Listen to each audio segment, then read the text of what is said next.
Time now to catch up with Port Adelaide's star recruit. He's a premiership player. He's a South Australian kid, and Port Adelaide are rapt to have him. His name is Scott Lycett. Scott, thanks so much for joining us.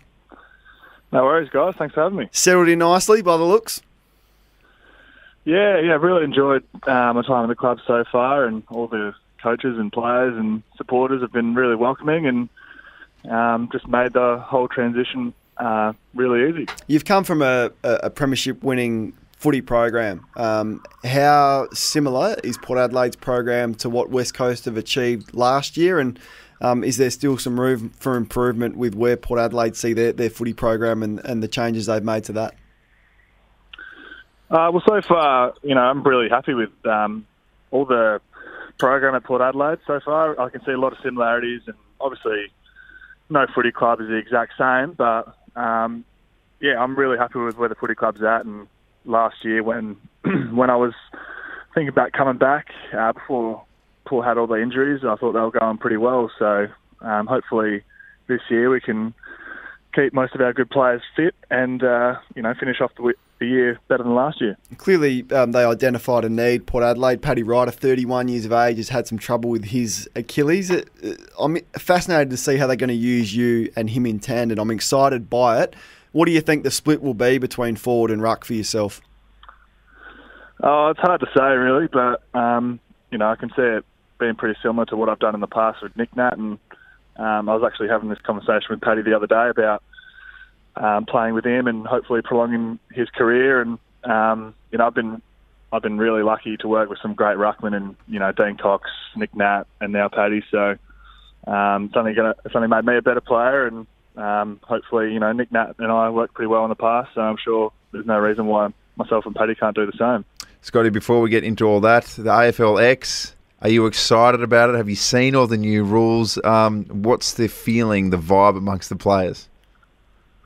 Yeah, I'm excited by it. I'm sure most of the players are. It's probably not a big man's game. I don't think I'll be playing it, which suits me fine because you get pretty buggered playing it, trust me. So definitely one for the midfielders and the smaller blokes. But, obviously it's a new to the sport, but I can see it having a real impact in the future. And I heard you guys talking before about, possibly making the teams around the states and how people could follow it. So I think that's a good idea, but it's only new and there's always going to be little things to tinker with. So I'm sure it's only going to get better. So is that something that would make you want to genuinely get involved if, say, there was a Team South Australia involved? Yeah, well, I think anytime you get the opportunity to put, your state Guernsey on, you wouldn't say no. So definitely that would excite me. But in saying that, the format, what they've done this year, looks pretty exciting as well. They've brought in some really nice players, and I'll be tuning in, that's for sure. Mate, this part of the pre-season, tell us exactly where you're at. Are you still punching out the 1Ks and all the, the unpleasant stuff, or are you starting to fine-tune the skills and get ready for games?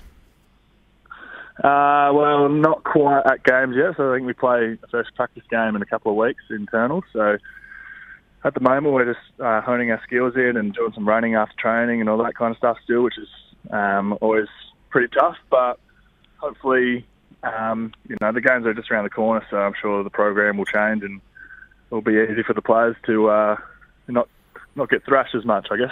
How have you seen the events of the last couple of weeks? Unfortunately, a couple of negative stories. Ollie needing shoulder surgery, and in particular Jack Watts on Sunday night. How was he when he addressed the players yesterday, Jack, and what was the message he sent to the group?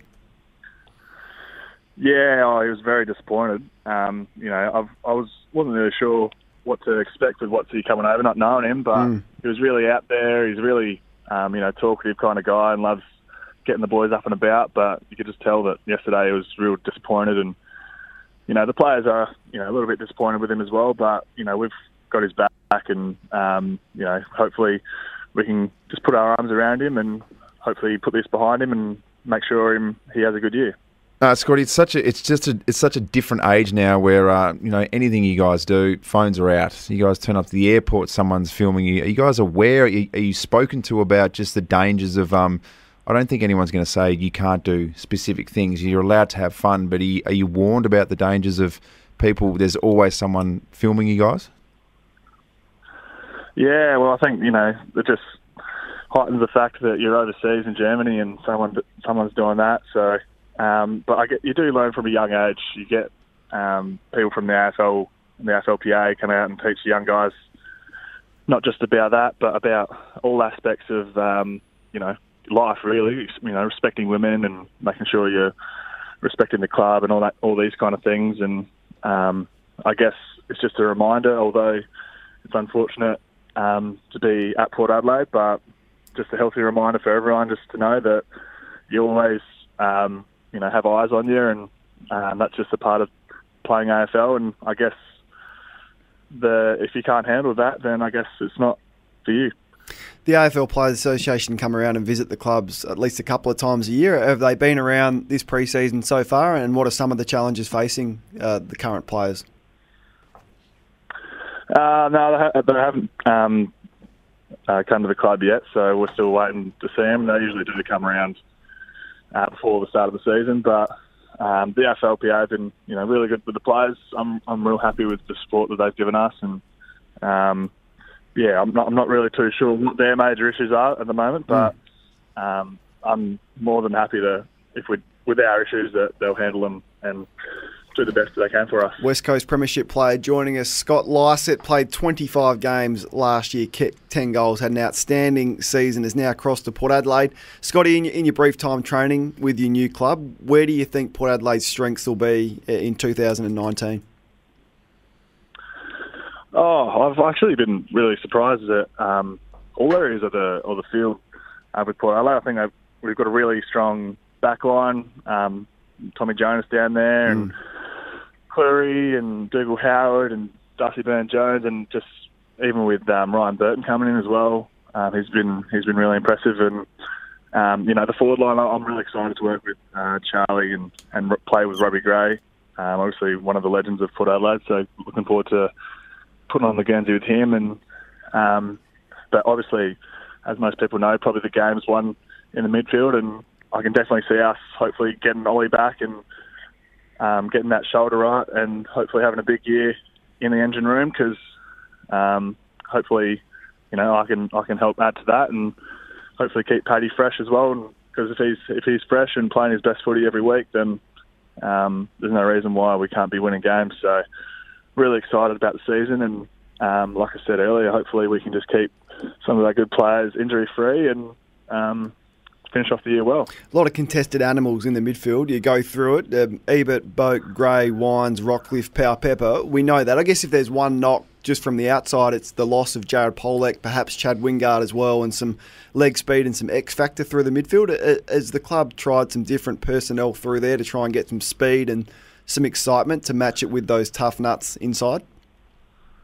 Yeah, we've been trying a lot of things at training, so I expect to in the next coming weeks to trial in the games, because obviously it's a bit hard when you're training all these things at training and your teammates know what you're doing, because sometimes it doesn't really come off. But looking forward to playing against some opposition that don't know what we're doing, and hopefully.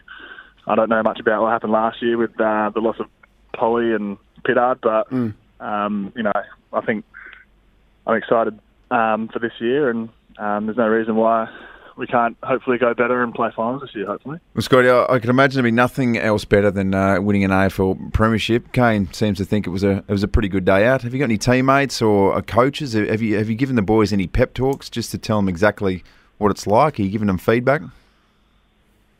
Not really. I was quite mindful coming in that I didn't want to be the guy that came in and said, this is the recipe and this is how you win it. But, there's been guys who ask questions and coaches, and, I remember Vossi asked me when I first got here in front of the players, he said, just try and describe it, the feeling. And I just said, you can't, it's just one of those feelings that, only you can know if you win it, obviously, but trying to describe it is just, just one of those things that you look back in your career one day and think, geez, I, actually did it. So I'm really happy to be at Port Adelaide, and, all the guys, I can see that they want it. So, hopefully we can work together well, and if I can pass them some feedback on the way, then that'll help. Then I'll do that for sure. Where were you on the ground when that kick from Dom Sheed sailed through? Were you in the goal square? Were you behind him? And what were you feeling straight after it went through? I was just coming to the bench, actually, and I remember I just didn't think he was going to kick it, because we kicked, I think, 3 or 4 points in a row, and I was a culprit in the third quarter of missing an easy one, but there was a few guys that missed some easy ones as well, so we probably should have won by more. But when it went through, it was just a crazy feeling, and I knew that it was going to obviously go back to the centre square, and that was a massive clearance by the boys to get it forward after that. So I think the first couple of weeks everything was pretty blurry, but you definitely find yourself thinking about it a lot, which is all right with me. Well, mate, thanks so much for your time. 26 years of age, right smack bang in your prime on the back of a premiership winning outstanding season last year. We're wrapped that Port Adelaide's got you, and we think you'll make a big impact. We'll catch up throughout the year, and as I said, thanks for your time this morning. Yeah, no worries, guys. Hopefully speak to you soon. Great stuff. Scott Lycett, Port Adelaide went after him. They've been there for a couple of years trying to get him back, I think, Hazy. Finally, they got him back, and just the 75 games across, probably, 7 or 8 seasons now for Scott Lycett. He has played a second fiddle to Nick Naitanui, but as I said, in his prime, and the tandem between him and Paddy Ryder could work extremely well for Port this year.